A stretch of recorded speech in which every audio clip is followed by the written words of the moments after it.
کہ اس کلام میں اور اس کلام میں کیا فرق ہے.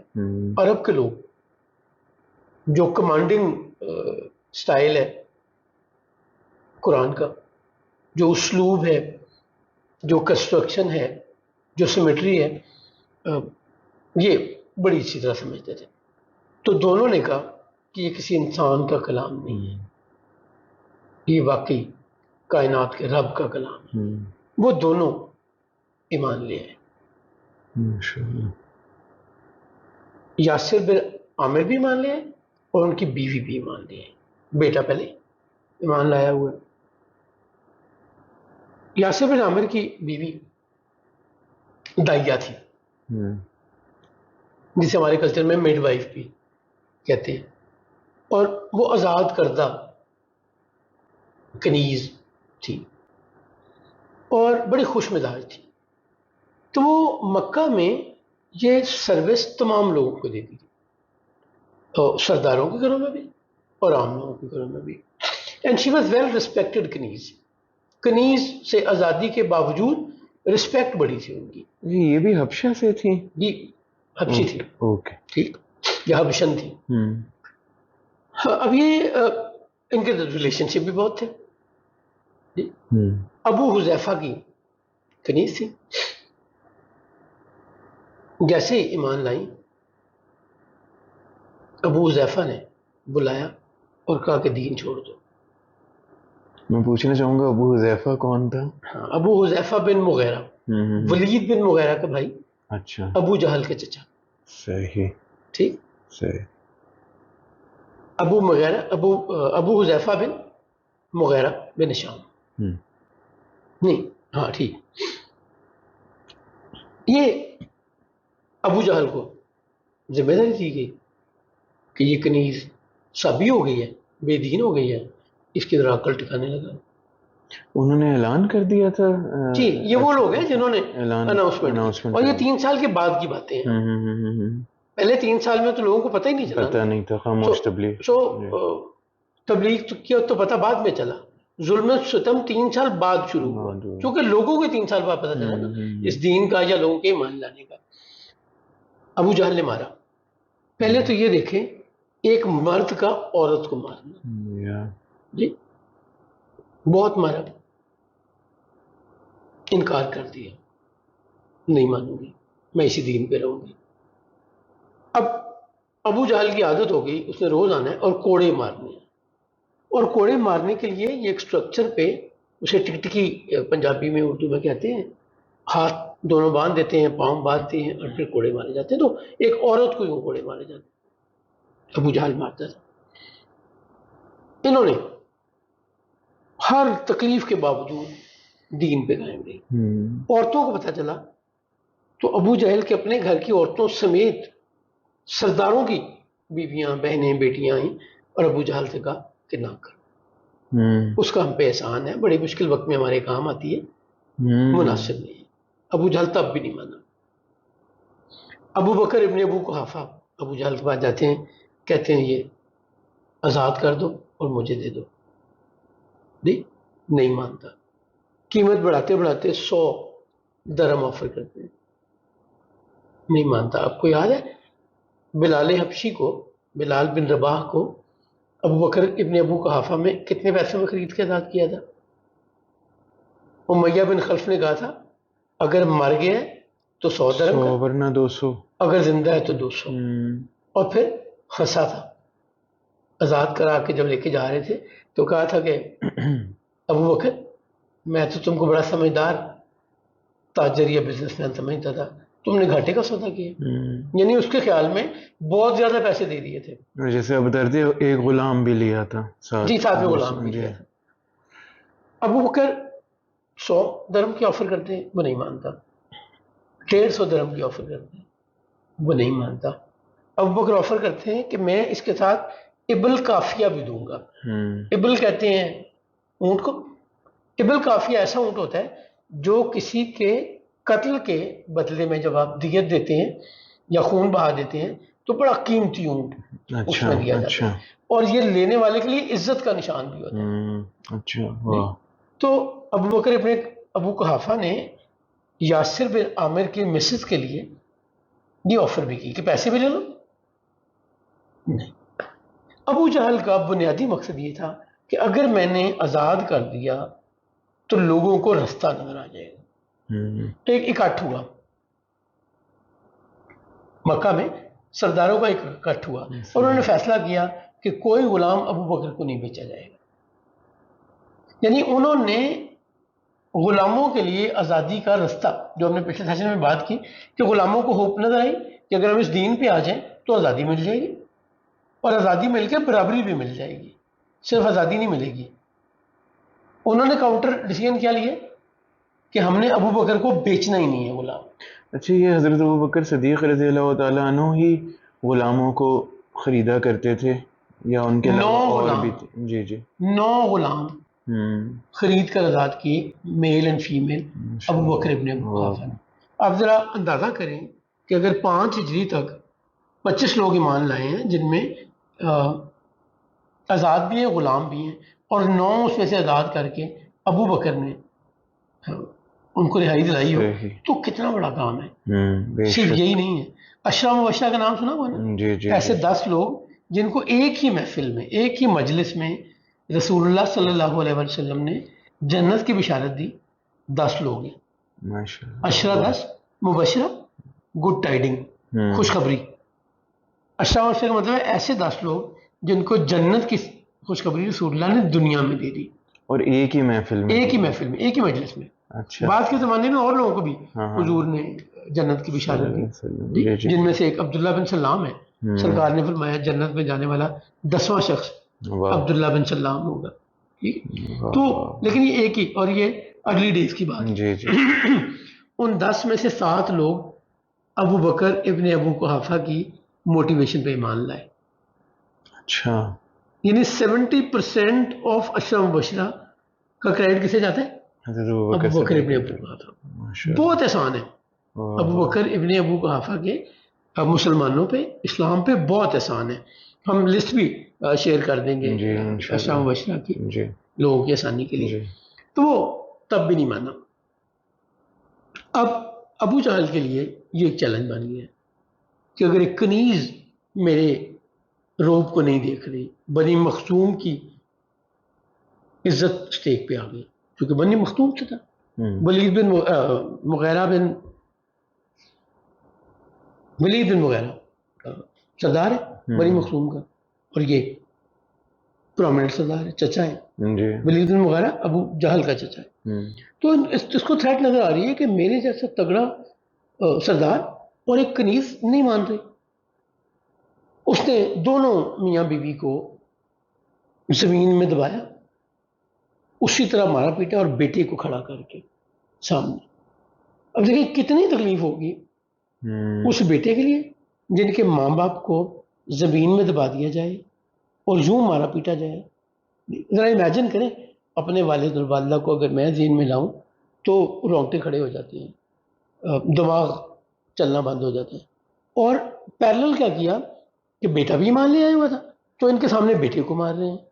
اب ایک باپ کے سامنے، ماں کے سامنے بیٹے کو کوڑے مارے جائیں، الٹا لٹکایا جائے، پیاسے کو پانی نہ دیا جائے، یہ سارا ظلم ہوتا ہے.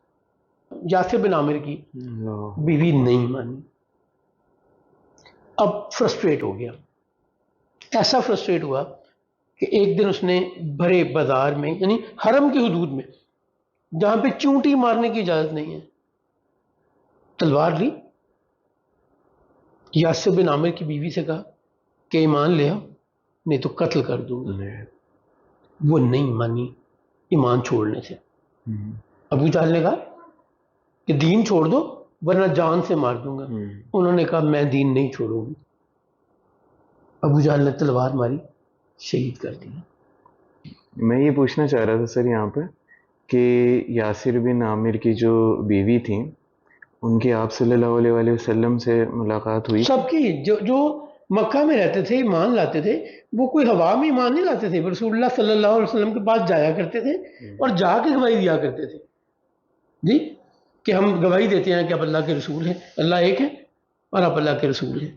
تو سب جو جتنے ایمان لائے اس زمانے میں رسول اللہ سے ملاقات ہوئی تو ایمان لائے جی، شہید ہو گئی. یہ اسلام کی پہلی شہید ہیں اور ان کا نام ہے سمیہ بن خبات. ماشاءاللہ. جی ان کے بیٹے کا نام ہے عمار بن یاسر. واہ جی سبحان اللہ. عمار بن یاسر کے بھائی کا نام ہے عبداللہ بن یاسر. سو یہ 4 لوگ ایمان لاتے ہیں. عمار بن یاسر، عبداللہ بن یاسر، ان کے والد یاسر بن عامر اور والدہ سمیہ بن خبات. اور سمیہ بن خبات کو شہید کر دیا جاتا ہے.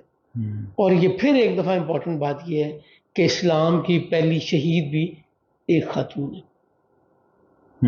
پہلی گواہی، واہ واہ. شہید کے معنی گواہی بھی ہے اور جان دینا بھی ہے. سو اگر شہید دیکھیں پہلی شہادت دینے والی بھی ایک خاتون ہے. سیدہ خدیجہ بنت خویلد ام المومنین سلام اللہ علیہ سب سے پہلے ایمان لاتی ہیں اور سب سے پہلے جان کا نذرانہ کون پیش کرتے ہیں؟ سمیہ بن خبات. واہ. اس دین نے یہ فرق رکھا ہی نہیں. اس دین کے لیے عورتوں کی کنٹریبیوشن کسی سے کم نہیں ہے، کسی سے کم نہیں ہے. ہم نے تو یہ انڈین معاشرے کے ساتھ رہ کے نا ہماری ویلیوز چیزیں بدل دی. ہم نے فلیور بدل دیا، ہم نے وہ پورا وہ لباس ہی بدل دیا اس دین کا، اس کا نومن کلیچر بدل دیا. سو یہ شہادت گاہ الفت میں قدم رکھنا ہے. لوگ آسان سمجھتے ہیں مسلمان ہونا. افق پر ڈوبنے والا ستارہ، افق پر ڈوبنے والا ستارہ کئی امکان روشن کر گیا ہے. سمیہ بن خبات نے جان تو دے دی لیکن یہ بتا دیا کہ بنی مخزوم کا سردار ایک ایمان والی کنیز کا مقابلے میں ہار گیا. فرسٹریٹ کون ہوا؟ سارے ظلم ستم کرنے والا فرسٹریٹ ہوا اور اللہ پہ ایمان رکھنے والی اللہ کی نیک بندی کامیاب ہوئی. یہ اتنا کمال معاملہ ہے. بلال بن رباح جب ابھی آزادی نہیں ملی تھی، امیہ بن خلف ظلم کیا کرتا تھا تو وہ اتنا زچ ہوا، اتنا شرمندہ ہوا اپنے لوگوں کے سامنے. اس کا خیال تھا کہ ایک حبشی غلام، اور حبشی غلام بھی جو جسمانی طور پہ پتلا دبلا کمزور، اور صرف کمزور نہیں، جلدی ڈر جانے والا، گھبرا جانے والا، یعنی ہمت یا حوصلہ یا بہادری نہیں تھی اس وقت تک. جب تک ایمان لانے کے بعد تو ٹرانسفارم ہو گئے نا. He became a totally a different person. تو وہ اتنا زچ ہوگا کہ میں مار چکا ہوں ایک غلام کو میں نہیں اپنی مرضی سے رستے پہ لا سکتا، تو میری تو بڑی بے عزتی کی بات ہے.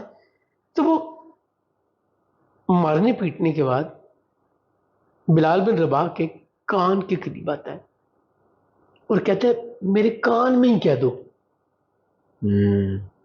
کہ محمد کا دین غلط ہے، میں تمہیں چھوڑ دوں گا. گھٹنوں پر آ گیا نا جی ایگو کے مطلب مارے. اب اس کو کیوں حوالے کیا تھا؟ عبداللہ بن جدعان نے بلال حبشی کو امیہ بن خلف کے حوالے کیوں کیا تھا؟ ہمارے پیٹے کا ظلم کرے گا، دین چھوڑ جائے گا، واپس آ جائے گا ہمارے دین پہ. یہ نہیں ہوا. اب میری تو یعنی امیہ بن خلف کی تو ریپوٹیشن سٹیج پہ آ گئی نا کہ ایک غلام نے چیلنج کر دیا آقا کو. وہ غلام آقا کو سمجھتا کچھ نہیں، یہ تو بڑا چودھری بنتا تھا یہاں کا، ایک غلام نے برابر کر کے رکھ دیا کہ تمہاری کیا حیثیت ہے، میں نہیں مانتا. تو وہ اتنا ٹوٹا، اتنی شرمندگی ہوئی سے کہ وہ یہاں تک آ گیا بلال بن رباح کے ساتھ کہ میرے کان میں ہی کہہ دو، نہ پبلکلی کہو. اور آواز کیا آتی ہے جواب میں؟ بلال کیا کہتے ہیں؟ احد احد. یہ چنے ہوئے لوگ. میں بار بار یہ بات کہتا ہوں، اس وقت نہ کوئی پرندہ عام پرندہ تھا، نہ کوئی جانور عام جانور تھا، نہ کوئی درخت اور پتھر عام پتھر اور درخت تھے، نہ لوگ. حضور پہ ایمان لانے والے بھی چنے ہوئے تھے، دشمن بھی چنے ہوئے تھے. اللہ نے ایک پورا پلان کر کے اپنے ڈیزائن کے مطابق ان سب لوگوں کو وہاں اکٹھا کیا تھا. سو بلال بن رباح کی آزادی اور سمیہ بن خبات کا قائم رہنا، یہ قریشی سرداروں کی ہار تھی. وہ اسے اپنی بے عزتی سمجھتے تھے کہ ہمارے غلام ہمارے قابو میں نہیں رہے. پھر انہوں نے کیا کیا؟ یاسر بن عامر شہید کر دیا، عبداللہ بن یاسر شہید کر دیا، عمار بن یاسر اکیلے رہ گئے. ان کے سامنے ہی ان کے گھر جی والوں سب کے سامنے قتل و غارت ہوتی تھی کہ عبرت پکڑیں، نہیں مانوں گے تو یہ کروں گا. اور وہ اتنا مارتے تھے عمار بن یاسر کو کہ وہ بے ہوش ہو جاتے تھے، ان کو خود نہیں پتہ چلتا تھا وہ کیا کہتے ہیں. جی ڈیمانڈ کیا ہوتی تھی؟ برا بھلا کو، رسالت میں آپ صلی اللہ علیہ وسلم کو وہ جھوٹا ہے، اس کا دین چھوڑو. یہ سارا ظلم و ستم ہوتا رہا. ہم نے مکہ کی تہذیب میں ایک بات کی تھی، وہاں پہ عورتوں کے ساتھ بڑے ڈفرینٹ سے معاملات تھے. کچھ قبیلے ایسے تھے جو بچیوں کو قتل کر دیتے تھے، اور کچھ قبیلے ایسے بھی تھے جن کی سردار خواتین تھی. وہ جس نے الٹیمیٹلی نبوت کا دعویٰ کیا، سجا بنت حارث، وہ خاتون اپنے قبیلے کی سردار تھی. قریش میں عورتوں کی بہت عزت تھی، قریش کے سارے قبیلوں میں بہت عزت تھی.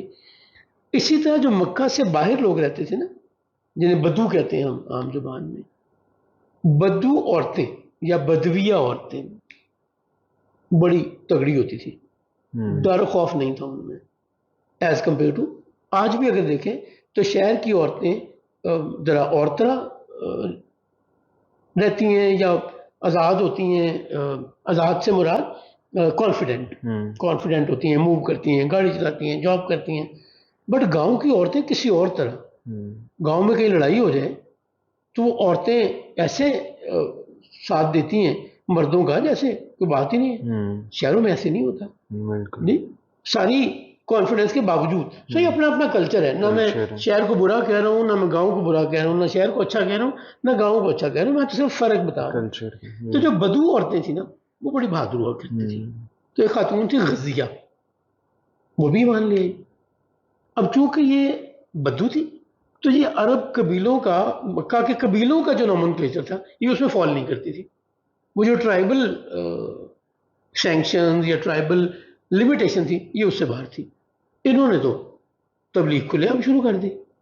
اچھا، اب مکہ کے لوگوں کو کیسے منظور ہو کہ کوئی ہمارے یہاں آ کے اس طرح تبلیغ کرے؟ اب وہ قبیلے کی ہے نہیں کہ قبیلے کے سردار کو کہیں اور ان سے اپنی مرضی کا ایٹیٹیوڈ ڈیولپ کروا لیں. یہ بدو ہے. الٹیمیٹلی انہوں نے کیا کیا؟ ان کو اغوا کر لیا، بھوکا پیاسا رکھا، اور پھر ان کو شہد کھانے کو دیا، ہنی. جب بھوک مٹا لی تو دھوپ میں کھڑا کر دیا. بہت پیاس لگی، شہد کھانے سے دھوپ میں کھڑے ہونے سے پیاس زیادہ لگتی ہے. اور پھر کیا کیا؟ غزیہ کے اونٹ میں بٹھایا، باندھا، اور بغیر کسی زین یا بغیر کسی کجاوا، جو لکڑی کا اسٹرکچر رکھا ہوتا ہے نا اونٹ پہ بیٹھنے کے لیے، اس کے بغیر، یعنی بیئر سکن، بیئر باڈی آف کیمل، اس کے اوپر بٹھایا. اب جو ہڈیاں موو کریں گی، ایک تو ہڈیاں سخت ہوں گی، جو موو کریں گی وہ بھی تکلیف دیں گی. ٹریول کرنا آسان نہیں ہے اونٹ پہ بغیر اس کے جاوا یا اسٹرکچر کے جو اوپر رکھا ہوتا ہے. اور مکہ سے باہر جانے والے کارواں کو، جس کا مکہ سے تعلق نہیں تھا، کہا کہ اسے لے جاؤ، اسے کچھ کھانے پینے کو نہ دینا، اور جب یہ مر جائے تو صحرا میں اس کی باڈی پھینک دینا اور اونٹ بھی تم لے جانا. اکنامکس بڑی امپورٹنٹ تھی. وہ جو غلام بنا لیا کرتے تھے کسی کو اکیلے دیکھ کے، وہ کیوں بناتے تھے؟ فور منی. غلام بنایا، آگے جا کے بیچ دیا، پیسے کما لیے. تو وہ قبیلے والے مان گئے. اب وہ کارواں جا رہے، وہ رکتے ہیں، ان کے سامنے کھاتے پیتے ہیں، پانی بھی پیتے ہیں، کھانا بھی کھاتے ہیں. وہ مانگتی ہے تو انہیں کھانا بھی نہیں دیتے، اور اونٹ پہ باندھا بھی ہوا ہے. Now she can not move, نہ وہ واش روم جا سکتی ہیں، نہ وہ کچھ کھا سکتی ہے، نہ پی سکتی ہے، کوئی، یعنی صرف سزا ملی ہوئی ہے. 3 دن اسی طرح گزرے، صحرا میں ٹریول ہو رہے، اور حالت یہ ہو گئی کہ شی واز آلموسٹ ڈیڈ، بے ہوش ہو گئی. یہ شام کی بات ہے. اب سب کو یقین تھا کہ صبح ہم اٹھیں گے تو یہ جان سے جائے گی، اسے یہیں پھینکیں گے. اچھا، پھینکنے کا تصور کیا تھا؟ جی، ایک تصور یہ تھا مر گئی ہے تو گڑھا کھودیں، جسے قبر آج ہم کہتے ہیں، یا ایک طریقے سے بناتے ہیں. اگر آپ نے کسی کو صرف پرزرو کرنا ہے یا اس کی باڈی کی ڈکے سے بچانا ہے، اس بو سے بچانا ہے، تو آپ مٹی کھودیں، ڈالیں، اوپر مٹی ڈال دیں تو جی سیف ہو جائے گا۔ صحرا میں پھینکنے کا مطلب یہ ہوتا تھا کہ جو لوگ یہاں سے گزریں گے، ایک تو جنگلی درندے کھائیں گے اس باڈی کو، تو اس کا حشر کیا کریں گے، عبرت کا نشان بنے گا، اور جو گزریں گے وہ اس کو دیکھ کے عبرت پکڑیں گے۔ اس سے مقصد تذلیل بھی ہوتا تھا اور اس باڈی کے ساتھ برا سلوک بھی۔ غزیہ کہتی ہیں کہ میں بے ہوش تھی، خواب میں مجھے کسی نے آ کے میرے ہونٹوں کو پانی سے ویٹ کیا، میں نے آنکھیں کھولی تو مجھے پانی، اور میں نے پانی جی بھر کے پانی دیا۔ ماشاءاللہ۔ صبح قافلے والے اس امید پہ آتے ہیں کہ اب تو ہمارے کب کی ہوگی، اونٹ لیتے ہیں، اسے یہاں پھینکتے ہیں اور آگے چلتے ہیں۔ دیکھا تو وہ she was as fresh as one could think of۔ انہوں نے کچھ دیکھا تھا کنہوں نے؟ غزیہ نے؟ خواب میں؟ ہاں خواب مطلب میں کسی شخص کو بھی دیکھا تھا؟ اچھا، یہ تاریخ میں لکھا ہوا نہیں ملتا، اوکے تو میں اپنے پاس سے بنا کے کہہ نہیں سکتا۔ تو غزیہ کو ایڈ ملی خواب میں، نتھنگ فزیکل ایز آف میں آپ سمجھیں کہ کوئی آیا اور کسی نے ہیلپ کیا، نہیں، خواب میں ہی پانی، خواب میں ہی سارا کچھ، اور وہ شی واز فریش، پیاس بھی نہیں تھی۔ وہ لوگ بڑے حیران ہوئے، وہ کہا دس از سم تھنگ ایکسٹراڈنری۔ صحرا میں پانی بندھی ہوئی ہے ابھی بھی اونٹوں کے ساتھ، اونٹ کے ساتھ، مشک جو پانی کی ہے وہ پرے پڑی ہے، وہ بھی جس طرح ہم رات چھوڑ کے گئے تھے اسی طرح انٹیکٹ ہے۔ سو کوئی یہاں آیا بھی نہیں، یہ اتر کے موو بھی نہیں کی۔ How could she have all this energy and پانی جو یہ کہہ رہی ہیں۔ تو غزیہ نے ساری بات سمجھائی کہ میں نے ایک دین اڈاپٹ کیا جو ان کے دین سے مختلف ہے، تو یہ میرے ساتھ وہاں پہ بھی ظلم کرتے رہے ہیں، مجھے مارا پیٹا بھی انہوں نے، مجھے پیاسا بھی رکھا ہے انہوں نے، شہد کھلا کے دھوپ میں کھڑا رکھا ہے، پھر تمہارے حوالے کیا۔ تو ان کی انسانیت جاگی قافلے والوں کی کہ ہم ان کی آپس کی دشمنی کا پارٹ کیوں مان رہے ہیں، یا وہ جس لالچ میں لائے تھے کہ چلو اونٹ مل جائے گا، ممکن ہے کوئی پیسے بھی دیے ہوں مکہ کے لوگوں نے، تو انہوں نے غزیہ کو چھوڑ دیا۔ غزیہ واپس گئیں اور دوبارہ وہاں رہنا شروع ہوئی۔ سو یہ بھی بات ہم کر رہے ہیں غلاموں کی۔ عمر بن خطاب رضی اللہ تعالی عنہ جلیل القدر صحابہ میں سے، one of the finest personality of that time, one of the wisest ones۔ جی ابھی ایمان نہیں لائے، لبینہ نام کی غلام ایمان لیا۔ یہ عمر بن خطاب کو پتہ چلا، کوڑا پکڑا اور اسے مارنا شروع کیا، اتنا مارا ہے کہ خود تھک گئے ہیں۔ اسے کہتے ہیں میں تھک گیا ہوں، تھوڑا ریسٹ کر لوں پھر تمہیں دوبارہ ماروں گا۔ وہ کیا کہتی ہیں عمر بن خطاب کو، عمر ایسا نہ کرو ورنہ قیامت کے دن تمہارا رب تمہیں یوں ہی سزا دے گا جیسے تم مجھے دے رہے ہو۔ عمر نہیں مانتے۔ عمر کا بڑا ٹہل تھا، ایمان لانے سے پہلے بھی، ایمان لانے کے بعد بھی۔ جی اب ابو بکر ابن ابو قحافہ وہاں سے گزرتے ہیں اور دیکھ رہے ہیں عمر بن خطاب اپنی کنیز کو مار رہے ہیں، کہتے ہیں مجھے بیچ دو کنیز۔ عمر بن خطاب بیچ دیتے ہیں، خریدتے ہیں، آزاد کر دیتے ہیں۔ وہ جو ہم بات کریں نا کہ 9 لوگوں کو ابو بکر ابن ابو قحافہ نے، ان کا نام آپ دوبارہ بتائیں گے کنیز کا؟ لبینہ، اوکے، لام بے یہ نون ہے۔ صحیح۔ ایک اور بات مجھے یاد آ گئی، جب بلال حبشی کو آزاد کروایا تو جناب ابو بکر والد کیا کہتے ہیں، ابو قحافہ جی جی جی، کہتے ہیں بیٹا اگر غلام آزاد ہی، غلام خریدنا ہی تھا تو کوئی ہیلدی غلام خریدتے، اتنا کمزور تھا غلام خرید کے کیا ملے گا۔ اور وہ میں نے بتایا تھا نا کہ لوگوں نے، قریش کے لوگوں نے کہا کہ ضرور بلال نے ابو بکر پر کوئی احسان کیا ہوگا جس کا بدلہ آزادی دے کر چکا ہے۔ تو قرآن کریم میں اللہ نے کہا اس پر کسی کا احسان نہیں ہے، وہ تو اپنے رب کو راضی کرنے کے لیے یہ کام کر رہا ہے، یہ وہ بڑے لوگ ہیں. واہ، اور آج ہم ان کے ایمان کی باتیں کرتے ہیں، کون ایمان پہ تھا کون نہیں تھا. جی آج مجھے ایمان ملا ہے نا تو ان لوگوں کی قربانیوں کے صدقے بے ملا ہے. شک بے شک. اگر بلال بن رباح یہ تکلیف نہ اٹھاتے، اگر تمام جلیل القدر صحابہ، میں انڈیویجولی نام نہیں لے رہا، ہوں، اس وقت رسول اللہ صلی اللہ علیہ وسلم کا ساتھ کھڑے نہ ہوتے، اپنی جائیداد خاندان تکلیفوں کی فکر نہ کرتے، یعنی فکر کرتے، ایمان نہ لاتے، آج میں ایمان پہ نہ ہوتا. بے شک. جی بہت بڑا احسان جی ہے، سر، سب ان سے بڑا تمام احسان لوگوں ہے، کا، سب کا احسان. ان تمام لوگوں کا جو جان سے گئے ہوں. ان کا بھی، جو زندہ رہے ان کا بھی. آج ہم اترا رہے ہیں. جی جی، ان کی مہربانیوں سے، ہوں. ان کی مہربانیوں سے. جی. اور بجائے ہم ان کا احسان ماننے کے، ہم ان میں نقص ڈھونڈ رہے ہیں، ہوں. ان کی زندگیوں میں اور ان کے معاملات میں.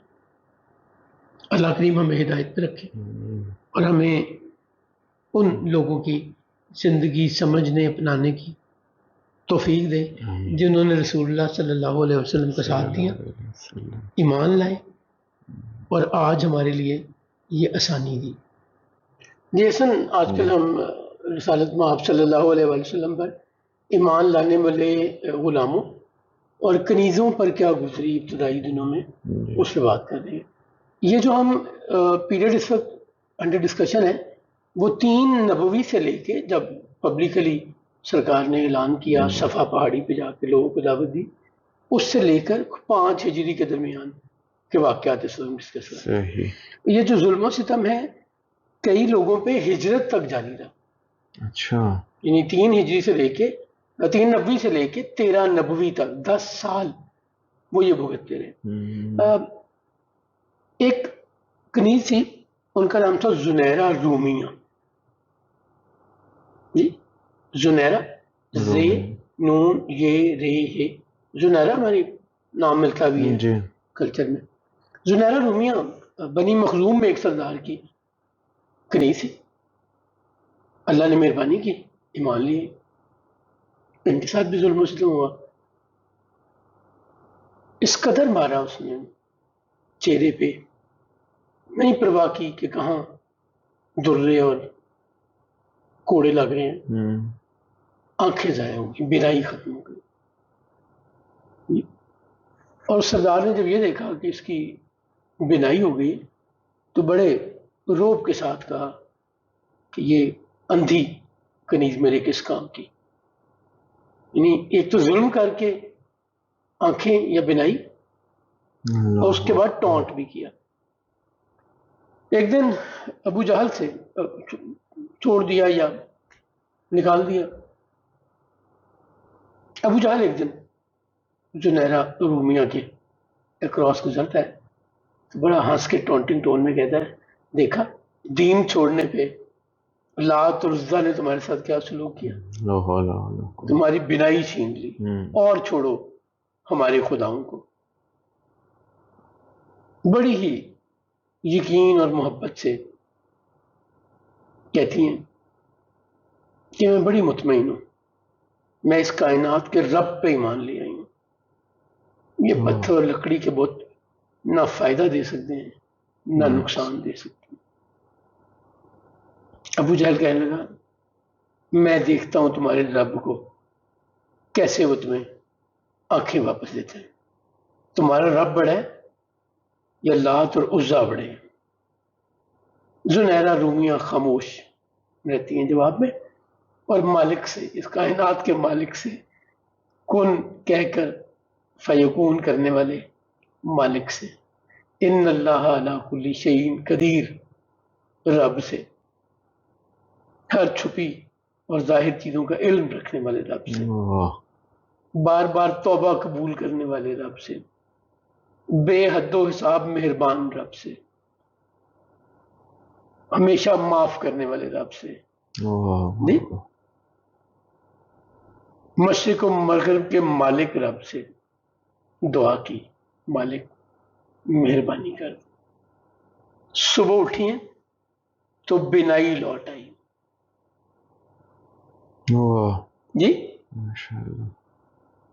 اور عرب کے لوگ، مکہ کے لوگ کیا کہتے ہیں، بجائے یہ ماننے کے کہ کتنا بڑا تانا مارا تھا ابو جہل نے اور اللہ نے اپنی ربوبیت، قدرت اور کمال دکھایا، کہتے ہیں یہ محمد کا جادو ہے جس سے تمہاری آنکھیں واپس آ گئی.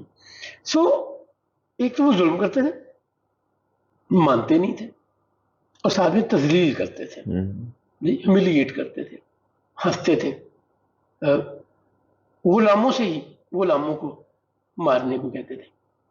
ایک کریکٹر بڑا ہی امپورٹنٹ ملتا ہے مکہ میں، خباب بن ارت. آپ 2-4 دفعہ ان کا ذکر بھی کر چکے، پوچھ بھی چکے. خباب بن ارت بنیادی طور پہ ایک آزاد گھر میں پیدا ہوئے، غلام نہیں تھے. ان کے ساتھ بھی وہی معاملہ ہوا جو زید بن حارثہ کے ساتھ ہوا کہ یہ اغوا کر لیے گئے اور غلام بنا کر بیچ دیے گئے اور الٹیمیٹلی مکہ میں آ گئے. خباب بن ارت لوہے کا کام جانتے تھے، تلواریں بنانے میں، نیزے بنانے میں، تیر بنانے میں بڑی مہارت تھی. یعنی لوہے کی جو آگ والی بھٹی ہے یہ اس میں کام کرتے تھے. اور ان کی مالکن کا نام تھا ام انمار. الف نون میم الف ر، ام انمار. ام انمار کو پتا چلا، اور رسالت میں آپ صلی اللہ علیہ وسلم خباب بن ارت کو بڑا پسند کرتے تھے. آپ ان کے پاس جا کے بیٹھا کرتے تھے.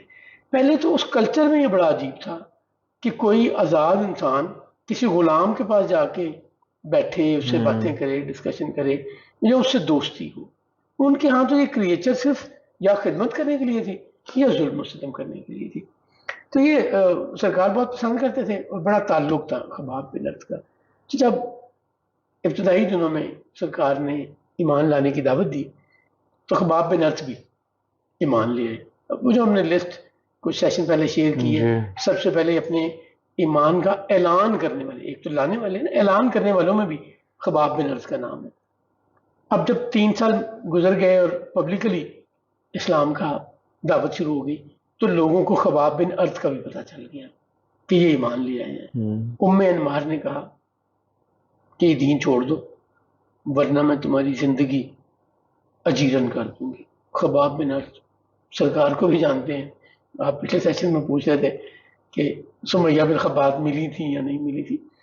وہ لوگ خوش قسمت تھے جو دور پیغمبر میں تھے. ان کے لیے سرکار کو دیکھنے کی زیارت کھلی آنکھوں سے جاگتے ہوئے، جس نے ان کو دیکھ لیا نا پھر وہ تکلیفیں بھول گیا کہ میرے ساتھ کیا ہوا یا کیا ہوگا. خباب بن ارت نے انکار کیا. تو ام انمار نے سب سے پہلا کام کیا کیا کہ کوئلہ انگارہ خوب دہکا کر خباب بن ارت کے سر پہ رکھ دیا. جلد بھی جل گئی اور دماغ بھی ابل گیا. خباب بن ارت اپنے طور پہ بھی تلواریں، نیزے اور تیر بنا کر بیچتے ہیں. آس بن وائل ایک بڑا سردار قریشی، یاد ہے وہ بنی ارض کی تاجر سے سامان خریدا تھا اور پیسے دینے سے انکار کر دیا تھا، حلف الفضول بالکل جس کی وجہ بنا، وہ بھی آس بن وائل ہی تھا. اچھا. سو اس کے ایتھکس ڈفرینٹ تھے، ویلیوز ڈفرینٹ تھی. اس کے لیے کسی کے پیسے روک لینا یا کسی سے مال لے کے پیسوں کا انکار کر دینا، اپنی طاقت دکھانا، اپنی قبیلے کی اسٹرینتھ پہ لوگوں سے زیادتی کرنا معمول تھا اس کا. آس بن وائل نے تلواریں بنوائی اور خباب بن ارت پیسے مانگنے یا لینے اس کے بعد گئے تو اس نے کہا کہ وہ پیسے تو نہیں دوں گا میں، تم سب سے پہلے محمد پہ اپنا ایمان ختم کرو اور کہو کہ محمد جھوٹا ہے تو پیسے دوں گا ورنہ نہیں دوں گا. خباب بن ارت نے کہا کہ میں سرکار ختمی مرتبہ صلی اللہ علیہ وسلم پر ایمان پر قائم ہوں، اس وقت تک قائم ہوں جب تک تم مر کے دوبارہ زندہ نہ کیے جاؤ. اب یہ وہ معاملہ یعنی اللہ کے حضور پیش ہو گئے تو میں تو اس وقت تک ایمان نہیں چھوڑوں گا، تمہیں پتہ چل جائے گا سچ کیا اور جھوٹ کیا.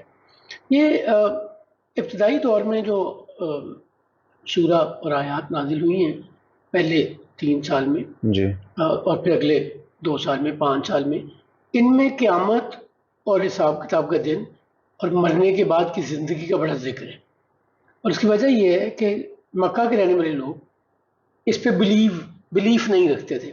وہ کہتے ہیں یہی زندگی ہے جو ہم گزار رہے ہیں، مر گئے مٹی ہو گئے، نہ کوئی حساب کتاب ہے، نہ دوبارہ زندہ کیا جائے گا.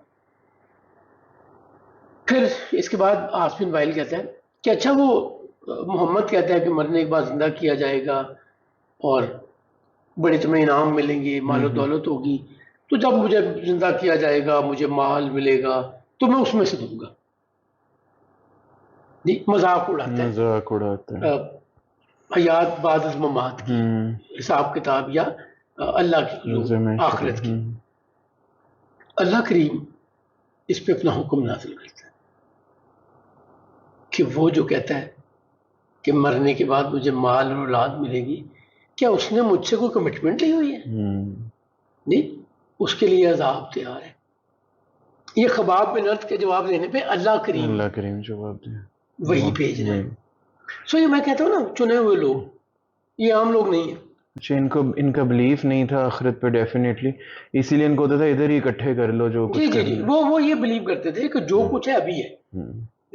اب 1 منٹ کے لیے اگر آپ میں یہ مان لیں فار آرگومنٹ سے کہ مرنے کے بعد نہ کوئی حساب کتاب ہے نہ کوئی زندگی ہے، تو پھر یہی زندگی ہے نا سب کچھ. تو پھر میں چاہتا ہوں کہ مجھے دنیا کی ہر آسائش ہر سہولت مل جائے، اس کے بعد تو کچھ نہیں ہے، میں مر گیا ختم ہو گیا. ابھی تو آپ کو مجھے یہ امید ہے، یقین ہے بلکہ، کہ جب ہم مریں گے تو اچھے اعمال کا بدلہ ملے گا اور برے اعمال کی سزا ملے گی. ادھر سے وہ ایک کانسیپٹ بھی کلیئر ہوتا ہے کہ جس کا ایمان ہو آخرت پر، پھر وہ اس کی تیاری کرتا ہے. ظاہر ہے تیاری کرے گا ہی وہ نا. اگر میرا ایمان ہی نہیں ہے آخرت میں تو میں سب کچھ دنیا کو سمجھ رہا ہوں، میں سب کچھ دنیا کے لیے کر رہا ہوں. اور اگر میرا ایمان یہ ہے کہ اس وقت اللہ نے مجھے ایک آزمائش میں، ایک امتحان میں، یا ایک لیب میں بھیجا ہوا ہے، یا ایک سرکمسٹانسز میں بھیجا ہے کہ how do I behave, do I follow orders of my lord, یا میں اپنے نفس کی اور شیطان کی پیروی کرتا ہوں، میں سچ جھوٹ غلط صحیح کسی چیز کو نہیں دیکھتا، تو اس کا بدلہ اللہ نے دینے. آپ دیکھیں نا قرآن کریم کی ابتدا کہاں سے ہوتی ہے؟ الحمدللہ رب العالمین الرحمن الرحیم. پہلے اللہ کریم بتاتا ہے کہ میں کون ہوں. جی میں تعریف کے لائق ہوں، تمام جہانوں کا پالنے والا ہوں، بنانے والا ہوں، بے حد و حساب مہربان ہوں اور معاف کرنے والا ہوں. پھر کیا فرماتا ہے؟ مالک یوم الدین، میں حساب کتاب کے دن کا مالک ہوں. سو حساب کتاب تو ہونا ہے نہیں. سو یہ مذاق اڑاتے ہیں. اس نے کہا کہ اچھا مرنے کے بعد جب مال اولاد ملے گی تب میں تمہیں پیسے دے دوں گا. انکار کر دیا پیسے دینے سے. تو اس کا جواب اللہ کریم نے دیا. خباب بن ارد کے ساتھ یہ ظلم کیا جاتا تھا کہ کوئلوں کی انگیٹھی یا کوئلوں کی بیڈ دہکا کر ان کو اس پہ لٹایا جاتا تھا اور اس پہ لوگ کھڑے کر دیے جاتے تھے. غلام، سینے پہ غلام کھڑا کر دیا، ٹانگوں پہ غلام کھڑا کر دیا، پیٹ پہ غلام کھڑا کر دیا کہ موو بھی نہ کر سکے. اور جو ان کے جسم سے فیٹ جل کے نکلتا تھا اس سے وہ آگ بجھتی تھی. یہ ڈیمانڈ یہ ہوتی تھی کہ دین سے پھر جاؤ. جی دیکھو وہ ان کو یہ چیلنج نہیں تھا کہ میرا دین کچھ اور ہے اور میرے غلام کا دین کچھ اور ہے. ان کو انسلٹ یہ نظر آتی تھی، ان کو تکلیف یہ محسوس ہوتی تھی کہ ہمارا غلام اور ہماری مرضی کے بغیر. سو جو ظلم و ستم تھا وہ اپنی انا کا ظلم تھا، اپنے اختیار کا ظلم تھا کہ میں اور تم میری بات نہیں مان رہے ایسی کی تیسی. اور اس کے لیے وہ کسی بھی حد تک جاتے تھے. لوگ جان سے گئے. سمیہ بنت خبات، یاسر بن عامر، عبداللہ بن یاسر، ایک ہی گھر کے 3 لوگ شہید ہوئے. اس کے علاوہ بھی لوگ جان سے گئے. تو خباب بن ارد بعد کے زمانے میں اپنی شرٹ اتار کے کمر پہ دکھاتے ہیں تو ساری سکن جلی ہوئی. اور عمر بن خطاب جیسے مضبوط اعصاب کے انسان کی آنکھوں میں بھی آنسو آ گئے یہ دیکھ کے. ایک دن شکایت کی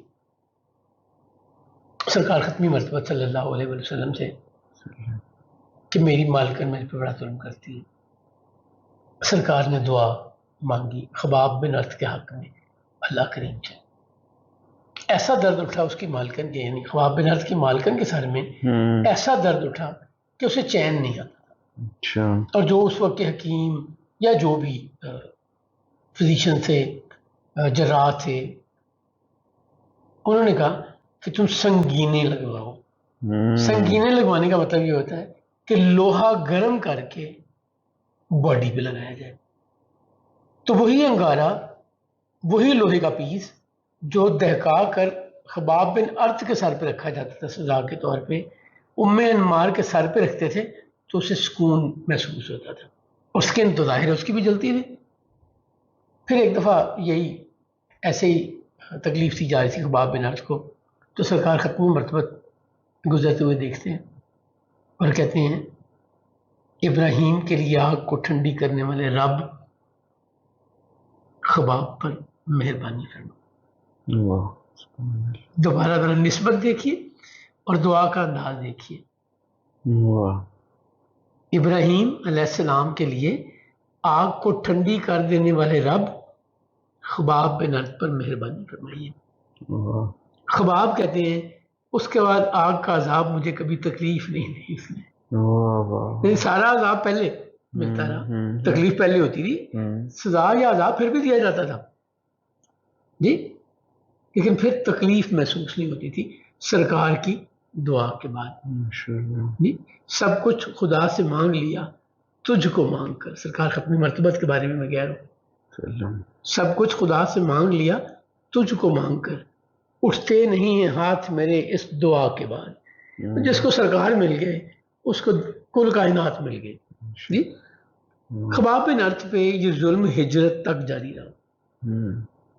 اور خباب کہا کرتے تھے ہجرت کے بعد کہ میں نے ہجرت ظلم و ستم سے ڈر کر نہیں کی، میں نے ہجرت اللہ کے رسول کے لیے کی.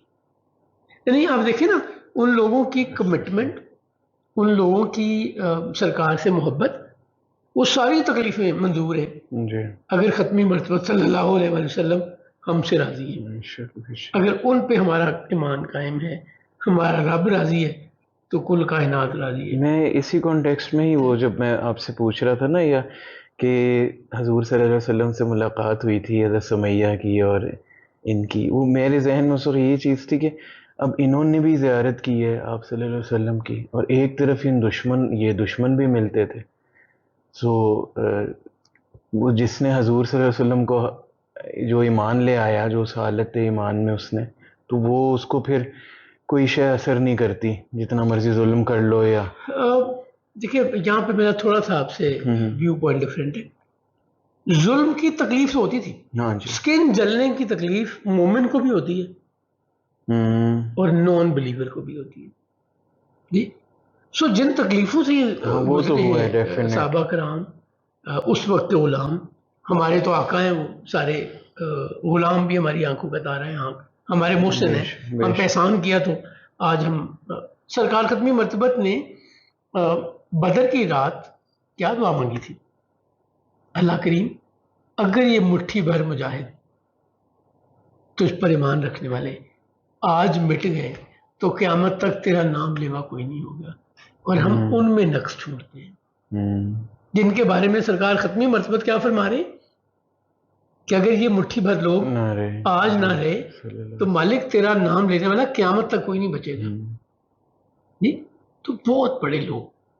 سر آپ کو کانٹا چبھ جائے نا، کبھی کبھی آپ کوئی بورڈ کھولتے ہیں اپنا الیکٹرک فٹنگ کا، تو اس میں ایک کیل یا پیچ ہوتا ہے بڑا شارپ سا، آپ بے دھیانی میں اس پلیٹ کو پکڑتے ہیں اور وہ پیچ یا اس کا ایج آپ کی انگلی پہ ذرا سا ٹچ کرتا ہے، بڑی دیر تک آپ انکمفرٹیبل رہتے ہیں.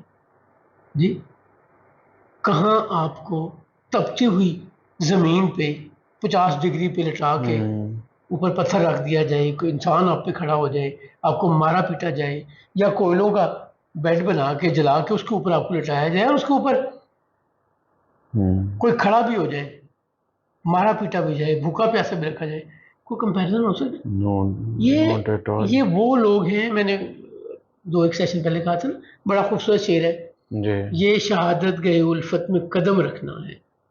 لوگ آسان سمجھتے ہیں مسلمان ہونا.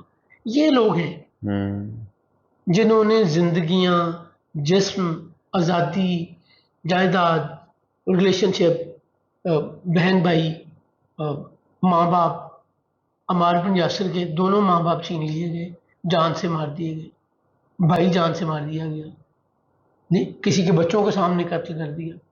یہ بڑا مشکل کام ہے. صحیح. اسی لیے کچھ نعتیہ اشعار میں بھی یہ کہتے ہیں نا کہ میں غلامان احمد جی صلی اللہ جی علیہ جی، وسلم، یعنی ہم تو غلاموں کے غلام بھی ہو جائیں تو بڑی بڑی بات بات ہے، بڑی بڑی بات. بات ہے. یہ نسبت ان کی اور ہے. اللہ نے انہیں چن کے سرکار کا ساتھی، صحابی اس دور میں بنایا. ماشاء جی اللہ. ان سے نسبت ہی مانگی جا سکتی ہے، خیر مانگی جا سکتی ہے اللہ سے، ہدایت مانگی جا سکتی ہے. اللہ کریم ہمیں ایمان پر استقامت دے. آمین. سرکار ختمی مرتبہ صلی اللہ علیہ وسلم کی زندگی سے ہم سیکھیں بھی اور اسے اپنائیں بھی، اس پہ عمل کریں. ہم تعریفیں ضرور کریں، حضور کی زندگی کو یاد ضرور کریں، سیرت پہ باتیں ضرور کریں. جی اس سے زیادہ امپورٹنٹ یہ ہے کہ ہم ان سب چیزوں پر عمل بھی کریں. سرکار اس عمل کا پیغام لے کر آئے تھے. ذکر کرنا کافی نہیں ہے، ذکر کرنا ایک جز ہے اس بڑے ٹوٹل کا، کل کا، جو ہدایت، جو حکم، جو پیغام، جو انقلاب سرکار ختمی مرتبہ صلی اللہ علیہ وسلم لے کر آئے. جی سر، میرا اس حوالے سے سوال بھی تھا کہ غلاموں پر تو بہت سارے مظالم ڈھائے گئے، سو آزاد جو لوگ تھے ان کے ساتھ کیا معاملات تھے جو آزاد لوگ ایمان لائے؟ پہلے تو مجھے ایک شعر یاد آ رہا ہے، جی. آپ کی نظر کرتا ہوں. خباب بن ارد کے حوالے سے، بلال حبشی حوالے سے، یا اور تمام کنیز غلام جو ان تکلیفوں سے گزرتے رہے. جی.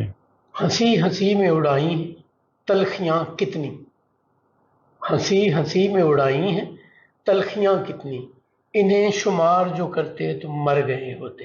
ان لوگوں نے بڑے حوصلے سے، ان تمام غلام اور کنیزوں نے بڑے حوصلے سے اس کو فیس کیا. اور کمال یہ ہے کہ اس کے بعد ان کی زندگی میں تلخیاں نہیں ہیں. اس کے بعد انہوں لوگوں کو معاف کیا، ان لوگوں کو سلوک کیا. یعنی آپ دیکھیں نا، جس کنیز پہ عمر بن خطاب کوڑے مارتے رہے، بعد میں عمر بن خطاب نے مان لیا اور وہ ایک ہی جگہ بیٹھے ہوئے، تو کتنے حوصلے سے معاف کرتے ہوں گے ان کو جو کل ہم پہ ظلم کرتے تھے، آج ہمارے بھائی بن گئے ہیں، ایمان لیے ہیں. بڑا حوصلہ چاہیے اس کے لیے، یہ معاف کرنے کے لیے کہ کل یہ مجھے مار رہا تھا. اب رسالت مآب صلی اللہ علیہ وسلم کا پیغام مکہ میں پھیل رہا ہے، لوگ ایمان لا رہے ہیں. فرق یہ ہوا، آپ کا جو بیسک سوال ہے جی. کہ غلاموں اور کنیزوں پر تو ظلم ہوا جی. کیونکہ ان کی کوئی شے نہیں تھی، ان کے آقا جو مرضی سلوک کرے. جو لوگ آزاد تھے، قبائل سے تعلق کے تھے، کیا ان پہ بھی ظلم و ستم ہوا؟ جی ان پہ بھی ظلم و ستم ہوا. فرق کیا تھا؟ یہاں پہ آقا غلام پہ ظلم کرتا تھا، وہاں پہ خاندان کے اپنے لوگ ظلم کرتے تھے. اچھا، قبائلی روایات کیا تھی؟ صحیح. قبائلی روایات یہ ہیں کہ میں اپنے قبیلے کے شخص کے ساتھ جو مرضی سلوک کروں، میرے قبیلے کے اندر سے تو کوئی اعتراض کر سکتا ہے، قبیلے کے باہر سے کسی دوسرے قبیلے سے تعلق رکھنے والا اعتراض نہیں کر سکتا. صحیح. اگر میرا تعلق بنی ہاشم سے ہے اور بنی مخزوم دیکھ رہے ہیں کہ مجھ پہ میرے قبیلے کے لوگ ظلم کر رہے ہیں، تو بنی مخزوم کا دخل دینے کا مطلب یہ ہے کہ بنی مخزوم میں اور بنی ہاشم میں جنگ شروع ہوگی. بنی امیہ اور بنی مخزوم ظلم کر رہے ہیں، بنی امیہ اگر کسی کے لیے کھڑے ہوں گے تو وہ قبیلے کے قبیلے سے دشمنی ہوگی. سو آزاد لوگوں پہ ظلم ہوتا رہا، خاندان کے لوگ کرتے رہے، اور ان کو کسی دوسرے قبیلے کا نہیں حمایت دے سکتا. اگر حمایت ملنی ہے تو اپنے قبیلے سے مل لی، اپنے سردار سے مل لی. بڑا پرومیننٹ نام ابو بکر ابن ابو قحافہ، ایمان لے آئے ہوئے ہیں.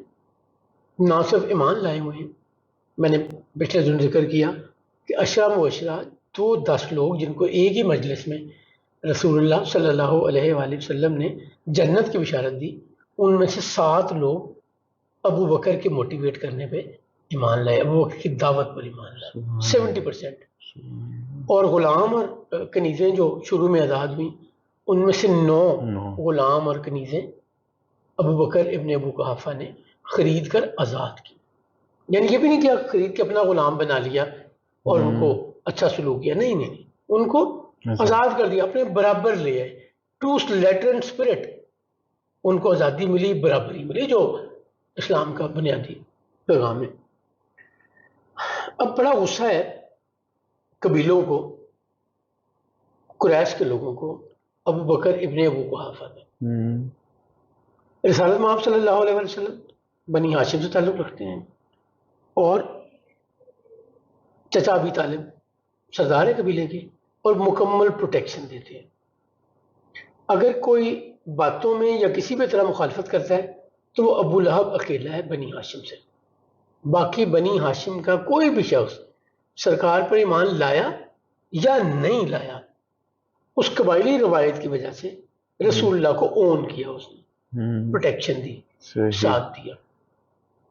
ابو لہب was the only one who was different from the whole tribe. وہ دشمنی میں اپنی قبائلی روایات کو بھی بھول جاتا تھا. تو ابھی طالب ابھی حیات ہے، قبیلے کے سردار ہے، تو سرکار کو پروٹیکشن ملی ہوئی ہے. ابو بکر ابن ابو قحافہ کا تعلق ہے بنی تیم سے. ایک تو بنی تیم چھوٹا قبیلہ ہے، دوسرے بنی تیم کا سردار ہے عبداللہ بن جدعان. صحیح. کچھ لوگوں کا خیال یہ ہے کہ ابو بکر ابن ابو قحافہ بنی تیم کے سردار تھے، ایسا نہیں ہے. عبداللہ بن جدعان، سو قبیلہ تو کنٹرول میں ہے عبداللہ بن جدعان کے، اور اگر وہ قبیلہ اون نہیں کر رہا، پروٹیکشن نہیں دے رہا، تو you can not do much. آپ کو پوچھنا چاہ رہی، کہنا چاہ رہی؟ ہاں، میں یہ میرے ذہن میں کیونکہ عبداللہ بن جدعان کا پہلے بھی آپ نے ذکر کیا تھا، وہ جس نے پیالہ بنوایا تھا بہت بڑا بس وہ میرے ذہن میں سوال آ رہا تھا کہ یہ لے آیا تھا ایمان بعد میں؟ اچھا، نہیں لایا. دیکھیں ایک فرق یہ دیکھیں، سخی ہونا ایک چیز ہے. ولید بن مغیرہ کی میں بڑی ہمیشہ تعریف کرتا ہوں، بہت ہی سخی تھا. اس نے اعلان کروایا ہوا تھا کہ اگر کوئی قرض یا سود میں پھنس جائے تو میرے پاس آ جائے، اور وہ بڑے لوگوں کو ہیلپ کرتا تھا. حکیم بن حزام کی میں پچھلے دنوں اگزامپل دی تھی، 100 اونٹ قربان کر کے بانٹے، 100 غلام خرید کے آزاد کر دیے. سو سخی تھے اور وہ سخاوت کرتے تھے اپنے قبیلے کے نام کی وجہ سے، اپنے باپ دادا کے بڑے نام کی وجہ سے، اپنے بڑے نام کی وجہ سے. سو لوگ تو موجود تھے، عبداللہ بن جدعان بھی بہت لوگوں کی مدد کرتا تھا. صہیب بن سنان رومی اسی کے غلام تھے جن کو آزاد کر دیا عبداللہ بن جدعان نے. بٹ یہ جو دین کا فرق تھا نا، اس میں سخاوت نہیں تھی، یہ دشمنی تھی. اور دشمنی کس بات کی تھی؟ سرداری گئی، سسٹم گیا. دیکھیں نا، اگر آپ کی اور میری حکومت کہیں قائم ہو جائے تو ہم اپنی حکومت کو بچانے کے لیے کچھ ساتھ جھوٹ نہیں دیکھیں گے. ان سرداروں کی غلاموں کی برابری کی وجہ سے سرداری جاتے تھے، خدائی جاتی تھی. تو یہاں پہ ان کے سخاوت، اچھا ہونا، ویلیوڈ ہونا، ویلیو والا ہونا. اور یہ اللہ جانتا تھا، جیسے کہ سخاوت کو کوئی عمل کر رہا ہے تو اس کے پیچھے اس کا موٹو کیا ہے، انٹینشن کیا ہے، دلوں کے حال تو اللہ جانتا ہے. تو سو یہ لوگ سخی تھے، اچھے تھے.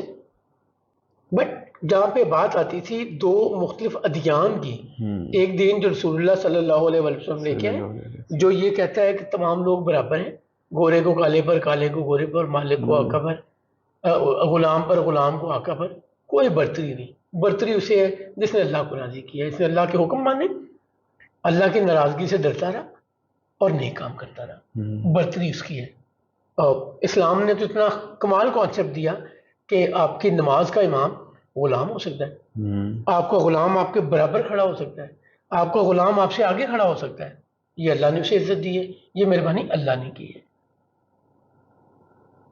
اب غصہ ہے ابو بکر ابن ابو قحافہ پہ قریش کو، اور غصہ کیا ہے کہ یہ رسالت مآب صلی اللہ علیہ وسلم کی مشن کی سپورٹ میں سب سے امپورٹنٹ ہے.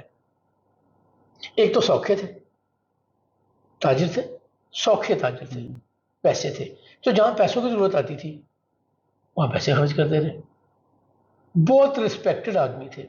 یعنی پری اسلام بھی ابو بکر ابن ابو قحافہ ان لوگوں میں سے ہیں جو ایمان لانے سے پہلے بھی مکہ میں معزز ترین لوگوں میں سے ایک تھے.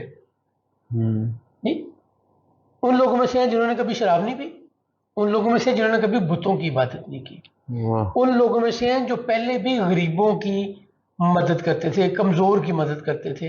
یعنی وہ جو خوبیاں ایک اچھے انسان میں ہوتی ہیں وہ ساری خوبیاں ابو بکر ابن ابو قحافہ میں ایمان لانے سے پہلے بھی پائی جاتی تھی. یعنی وہ بھی وہ ایکسٹرا آرڈنری پرسنالٹی. دیکھو اللہ نے رسول اللہ کے دوست چنے ہیں. میں اپنی وہ جو تھیوری ہے بار بار دہراتا ہوں کہ چنے ہوئے لوگ ہیں, تو وہ جو دوست چنے ہیں وہ بھی تو کسی کمال کے ہونے چاہیے نا.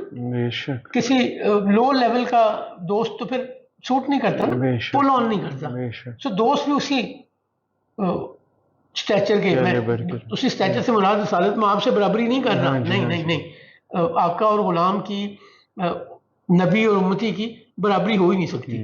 مجھے وہ ڈائلاگ بڑا اچھا لگتا ہے جناب حمزہ بن عبد المطلب کا. کسی نے پوچھا نا کہ آپ بڑے ہیں یا رسول اللہ صلی اللہ علیہ وسلم بڑے ہیں, تو حمزہ نے بہت خوبصورت, میرے دل کو ٹچ کرتا ہے. یعنی اس سے زیادہ محبت, احترام اور تعلق کا اظہار کرنا مشکل ہے. جواب کیا دیتے ہیں جی, بڑے تو رسول اللہ ہی ہے, میں 6 دن پہلے پیدا ہو گیا تھا.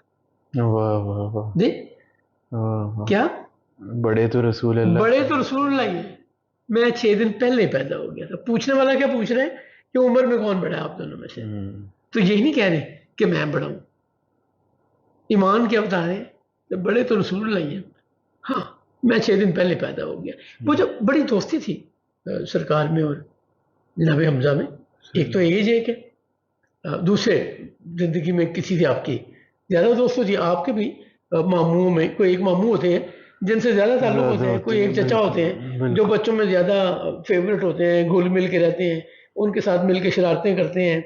جی تو وہ بچوں کو اس چچا, اس ماموں, اس خالو جو بھی رشتہ ہوئے گا اس کا بڑا انتظار ہوتا ہے, بڑے پاپولر ہوتے ہیں وہ, اور اگر وہ آ گئے ہیں تو عید ہو گئی ہے. عید ہو گئی, ہاں بالکل بالکل. تو ایک تو یہ تعلق تھا سرکار کا جناب حمزہ سے.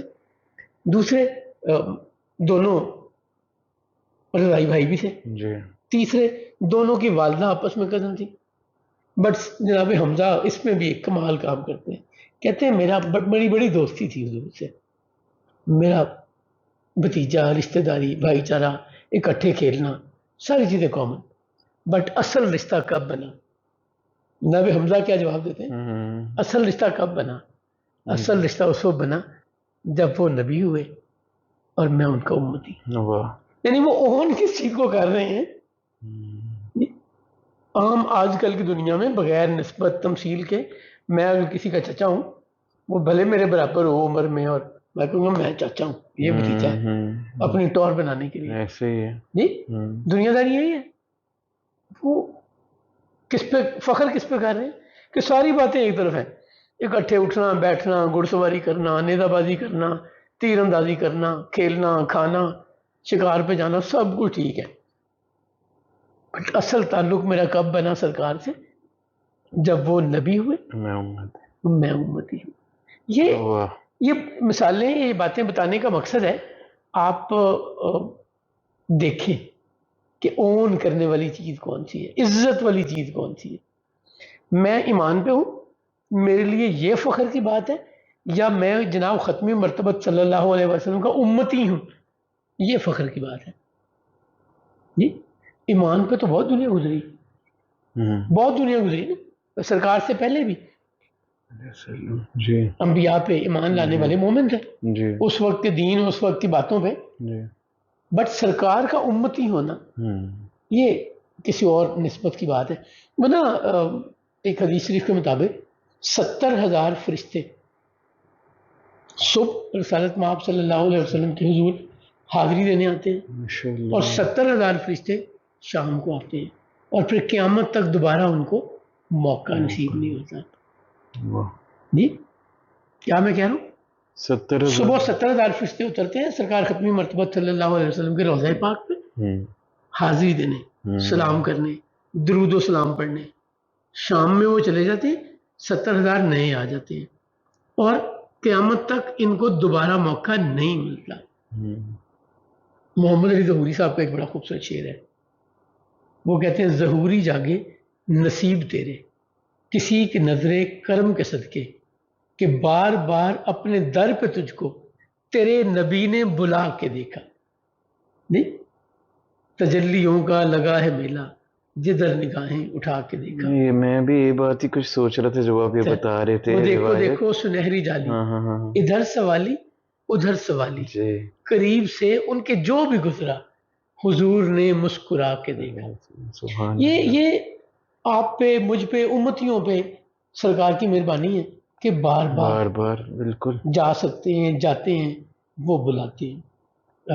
ہم جو بات جناب ابو بکر ابن ابو قحافہ یا آزاد لوگوں کے ساتھ کیا ہوا وہ کر رہے ہیں انشاءاللہ اگلے نشست میں کنٹینیو کریں گے انشاءاللہ تعالی. یہاں سے سلسلہ نیکسٹ ایپیسوڈ میں آگے بڑھائیں گے. السلام علیکم ورحمۃ اللہ وبرکاتہ.